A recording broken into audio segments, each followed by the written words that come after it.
My favorite, unbelievable speaker and tremendous ideas, Mr. Young J. Bang, Principal Deputy Assistant Secretary of the Army, Acquisition, Logistics, and Technology.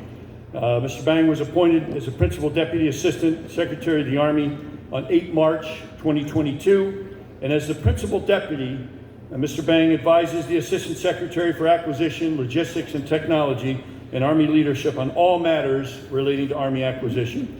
So prior to joining AUSA, ALT, Mr. Bang served at the C-suite or Executive Vice President level at multiple large and mid-sized companies, working in product development in hardware and software, cyber, data, and AI, as well as startups during the .com period.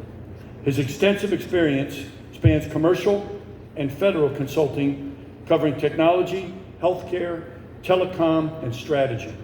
And before his business career, Mr. Bang served in the Army in various leadership positions across then Fort Bragg, now Fort Liberty, Korea, and Aberdeen Proving Grounds. So please join me in a warm welcome for Mr. Young Bang.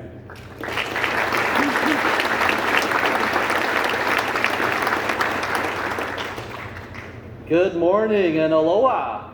Aloha. All right, well, I appreciate General Brown, all your hard work and AUSA's hard work to make this successful. General Flynn, as well as all the other chiefs of Army from the other countries, really excited to be here. I think it's land-packed, so it's my 3rd year in a row, has evolved every year, and it's an incredible effort. And again, I think this is one of the best opportunities to really get a sense of partnership, teamwork, collaboration with our allies, and again, being able to have all these multi and bilateral discussions with all these countries are phenomenal. So with that, I got a couple slides because y'all know I don't like to read off a script. But you know, we've been talking a lot about multi-domain operations, and when you think about that, you go to the next slide. I wanted to really highlight a couple things and how acquisition is supporting multi-domain operations. And if you look at a couple of quotes up here, real-time quotes from the first day as well as the second day. General Flynn said it really well. Land power is the security architecture that binds the region together. And then General Brunson also talked about 3 types of interoperability: human, procedural, and technology. So we've talked a lot about human and the procedural, and you know, General Simon Stewart also talked about the procedural integration with Australia and some of the fires efforts that are on there. So I'm going to really talk about technology and our capabilities and how acquisition is supporting this fight. When you look to the right, it's basically what I just said. ASALT provides a land-powered capability across the multi-domain operations, right? Soldiers, leaders fight it, but when you fight, you need some capabilities to really help out a little bit. And we love working with USARPAC because we'll throw out capabilities out here and they will experiment, they will exercise, give us direct feedback, and that's how it has to really work. The people, the procedural, as well as the technology. And then from my specialty area, digital technology provides both kinetic and non-kinetic. But the digital components really underpin all of our new capabilities. And our exquisite weapons platforms provide positional advantage. I think there was a lot of discussion about positional advantage. Land power provides that positional advantage. We provide capabilities to enforce and reinforce that positional advantage. And then the other quote that I really liked was also from General Stewart. Defense sets the conditions for offense. And I think we really need to think about those things. And I'll touch on those. I thought those were germane, and I'll touch on a lot of those points in the subsequent slides. Next slide, please. It's our new logo, Disrupt the Status Quo, if you haven't seen that one before. Next slide.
I had to have a whole video because, General Flynn had a whole video, but I love my job.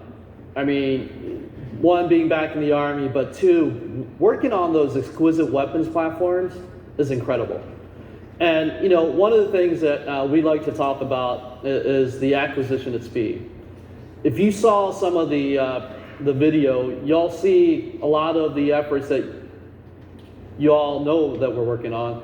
There's some efforts in there that we've gotten out there really quickly.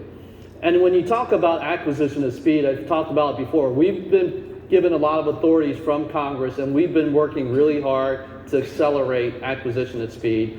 And some of them, we have about 37 programs that are in the MTA. The mid-tier acquisition process has really given us the ability to go fast and super fast.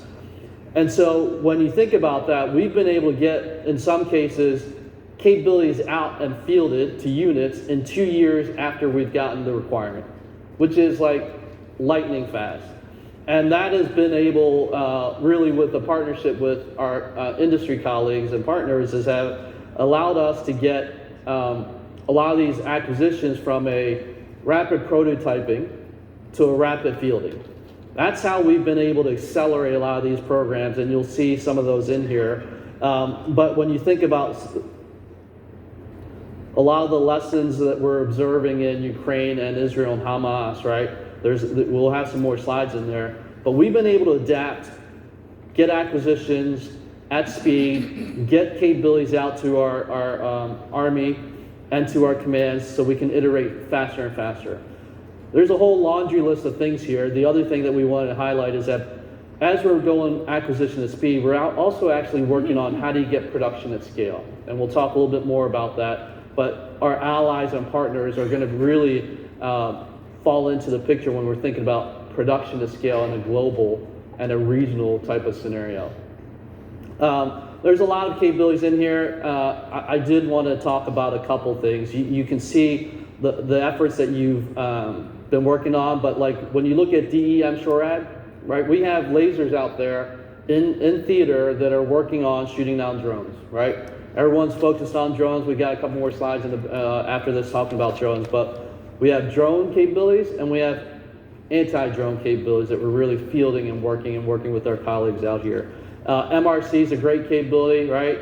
We'll talk a little bit more about it, but a lot of folks have been talking about how the nature of warfare is shifting in this theater, and our ability to shoot from land base into the ships changes the whole dynamics, right? And we talked about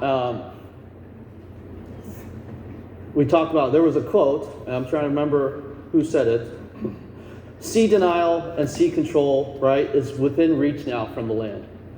That changes the whole dynamics in this theater. If you think about the capabilities that we have precision fires that can shoot further. And now, we always joke, now that we can shoot farther, we probably need to see where we're shooting. So we have capabilities that now actually can sense further. And when you can do that in this theater, you can actually take out capabilities on the surface of the water. So think about that. With our now deep sensing capabilities, literally, I don't want to offend any air defense personnel, literally the ships on the water become sitting ducks for our capabilities that General Flynn and team are really shaking out from an MRC capability, right? And when you look at that, we're trying to drive things from lessons learned about hiding in plain sight, right? The notion of the MRC, if you look at it, it's a tractor trailer. And when you look at it from overhead, it looks like a tractor trailer.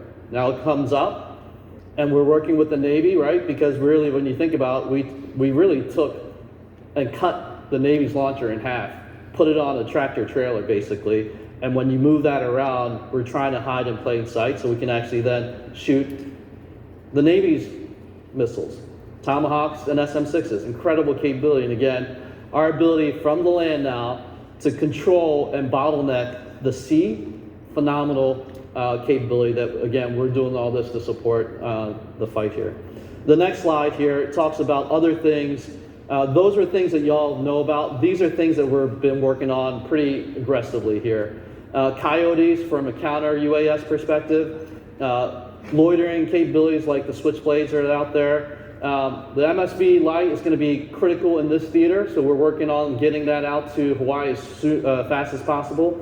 The MFuse and the EW pack, or the T-less man pack, a lot of EW capabilities as well to really get against the drone fight and the counter drone fight, as well as kind of our exquisite capabilities that we have, but it's got to be a hybrid environment.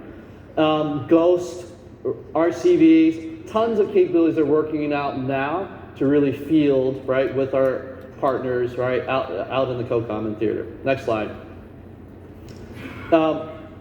Here's a high level. There's a lot of efforts going on from a UAS perspective. This is just a representation to show you that we do have a strategy. It's a layered strategy for UASs on the left, right? And we're building capabilities and we're fielding them as fast as we can. And then again, based on lessons learned, right, we've been working on the counter UAS capability. Same thing. It's a layered defense capability. And you can see our existing capabilities as well as new capabilities we're working both from a UAS and a counter UAS. And again, we're fielding those and working, experimenting with our COCOMs to really refine our TTPs as well as look at other gaps. Next slide. I'm rifling through these because I did want to hit a couple of these things. A lot of those capabilities are great, but one of the things that we're looking at are some of the guiding principles or lessons observed, right?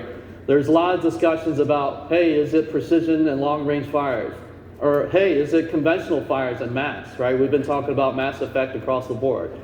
And for us, from a capabilities perspective, we're going to give you both. It's not binary, it's not one or the other. We do think that certain enemies and threats are optimized for precision fires. Others are optimized for conventional, and others may be a hybrid approach. So we want to make sure we're covering the gamut of capabilities to provide for our warfighters here. And when you think about that, the extended fires, again, the precision guided weapons that we have, critical to change the dynamics or the calculus of warfare in this theater, as well as others. But we're also seeing conventional munitions are critical for Ukraine. But the same thing, we all know that artillery and 155s are critical in that theater, but guess what? They're asking for longer range precision weapons as well, right? So again, for our perspective, it's not either or, it's a hybrid environment.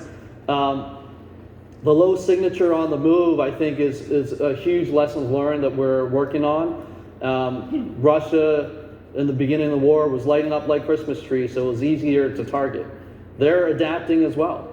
And so we've been adapting, and we've been thinking about how do we actually get more capabilities so we can actually have, one, on-the-move capability so we don't have those huge command posts, right?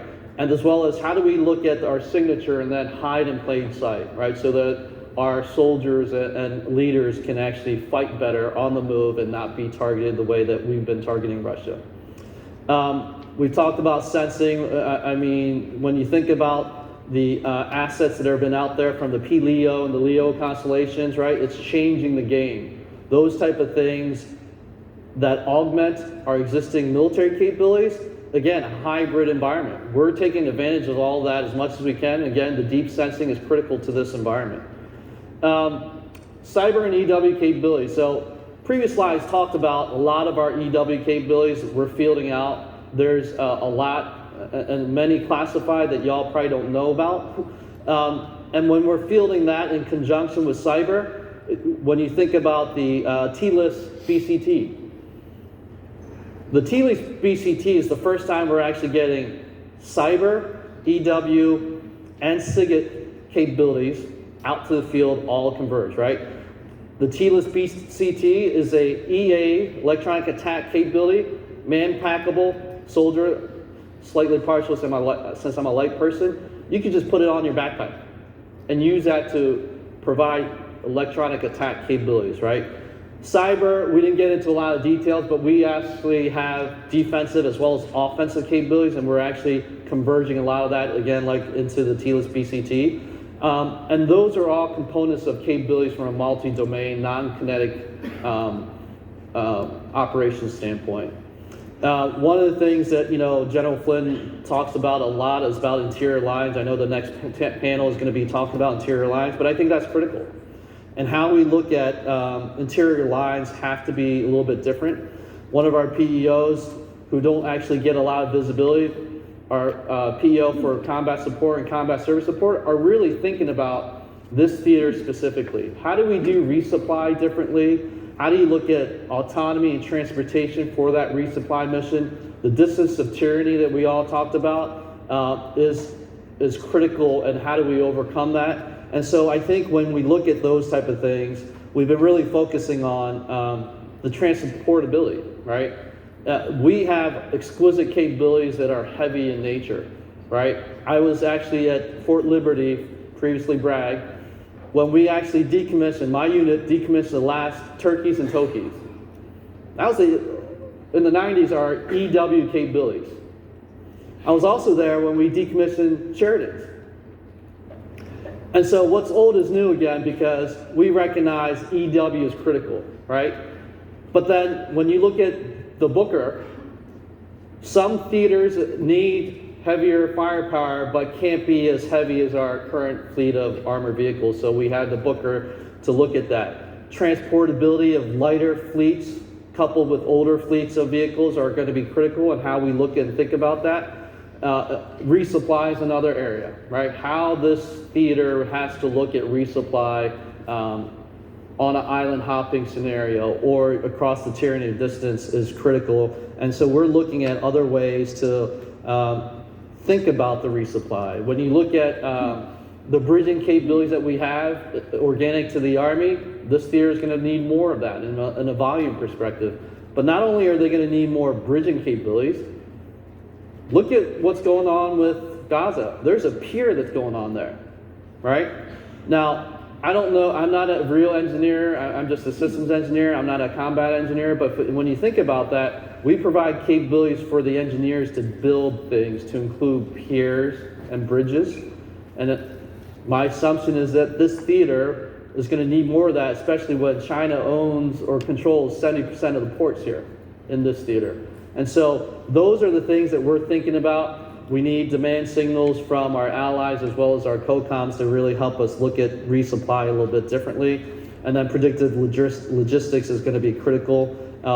Instead of actually looking at the way that we've always done reactive logistics, being able to do predictive as well as predictive maintenance are going to be critical to make sure we have operational readiness rates at the levels that can support the fight.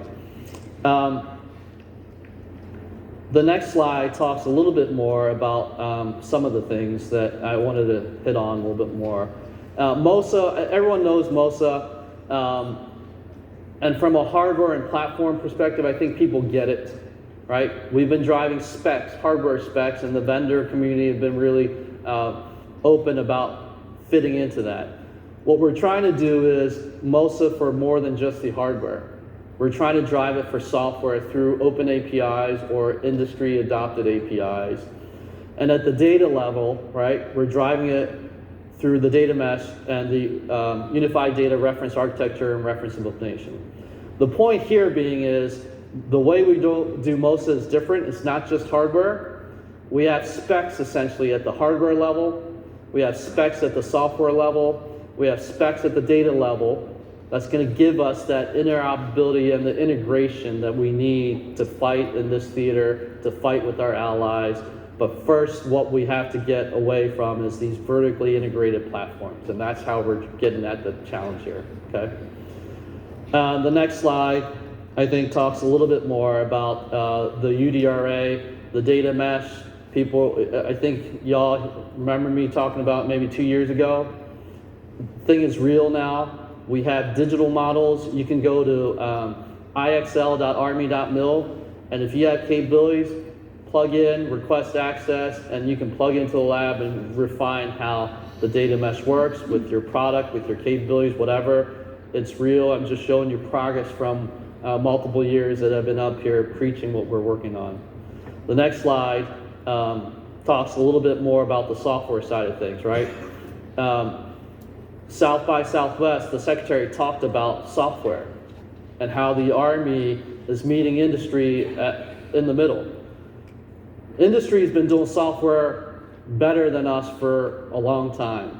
This is our attempt to really meet industry where they are, right? We asked y'all to come meet us where we are. We're trying to meet industry where you all are from software. And what we've done is identify, there's 8 here, but in the directive there's 12 different areas that really were obstacles for the Army to meet industry where they are with software, to more than just Agile, to meet you and enable you to do CI/CD.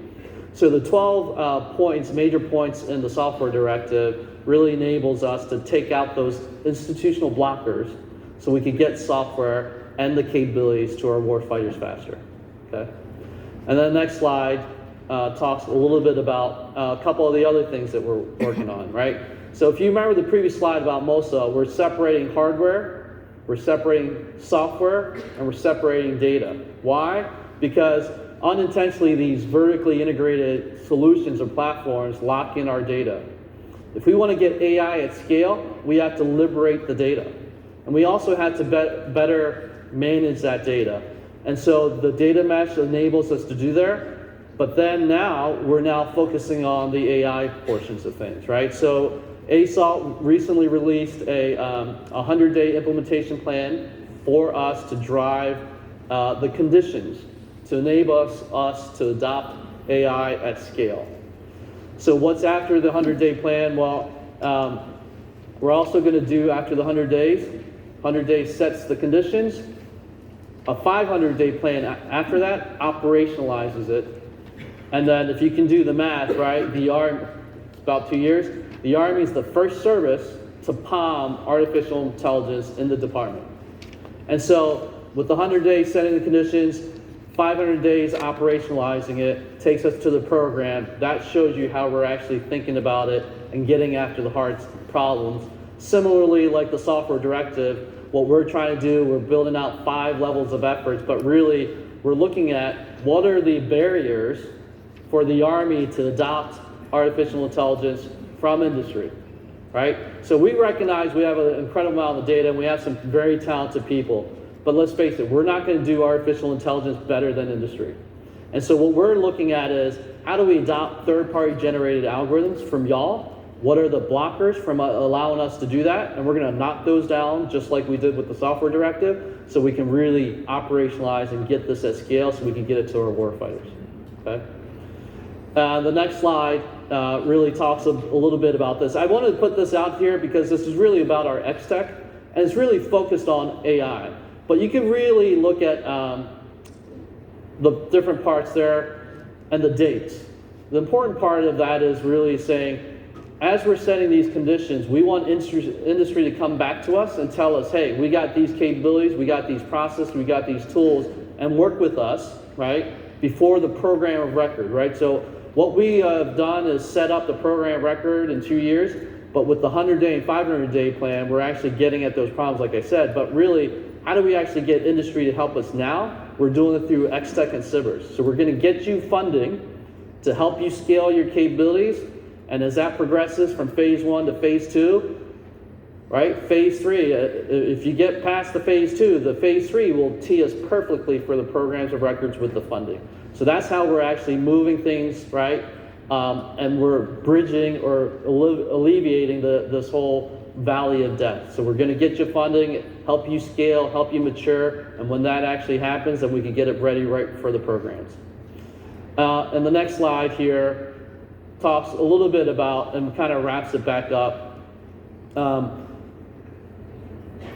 all the things that we're doing, right? ASALT builds all those capabilities. The other portion that we do is really the foreign military sales, right? The exercises that are done out here, incredible with all our partners.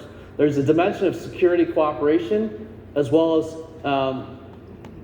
security assistance that's critical to that security architecture that General Flynn was talking about. So there's components of foreign military sales. A lot of our partners have been working with us around foreign military sales. That's one dimension. The other dimension that I want to talk about is, like, how do we work with y'all to look at the tyranny of distance again? And Simon had a good quote. He said, distance and scale are breathtaking. If you're already there, then that defeats the tyranny of distance. So as we think about a regional maintenance strategy, right? Y'all probably saw the framework that OSD put out about the global material release framework, right? I'm sorry, the material MRO framework that's regionally focused. I think we really have to accelerate that and work with our partners to do other things in here, like co-production, co-development, tech transfers, right? And that regional maintenance strategy that we were talking about. We have to help you, you have to help us, because it is a fight, it is a tyranny of distance. And if you're already there in the geography, it'd be great if we can do maintenance together. If we can do production together, if we can do development together, then hey, we can be each other's supply. And so that kind of takes a little bit of the resupply and the logistics problems away. And again, ASOL can help y'all, right? Not just military sales, but working on these tech transfers, working on co-production, right? Working on co-development. So I really encourage y'all to think about that, work with our folks. Our DASA team is here, right? Pat Mason is here. He runs a lot of the foreign military sales. We pull in our S&T colleagues for the tech transfers. And again, those should be all bridges and incremental ways to help build capability for this region for our fight with our allies. And again, that really emphasizes the point. Security architecture is critical. It's security cooperation and security assistance that enables us to get to those fights. So with that, I think I'm done with time. Okay, I could take on questions. Thank you, sir. Thank you for being here today. We do have one question. Hey, sir, thanks. A lot of acronyms, a lot of data for the attendees here. Mick Bednarik, Floor Corporation. Quick question for you. Really ties to some of the initiatives for the defense industrial base that you highlighted several times. Heidi Hsu's kind of working at it from the Defense Science Corps to try to integrate everybody here in the audience. And the whole focus is without industry, there is no defense. And you highlighted this multiple times of our industry partners.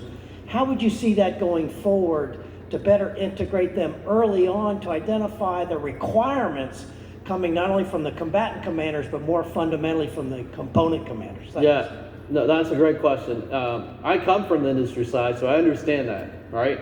And I think the best thing, it's like I tell my wife, I can't read your mind, right? So you got to tell me, right? So I think transparency is critical, right? Yeah. I might get in trouble when I get home. But it's the same point. I think transparency and working with industry is critical, right? Y'all have some amazing expertise, and a lot of times, I remember growing up in the Army where a whole bunch of leaders sat in a room, closed room, and came out with a strategy. I think that's an approach.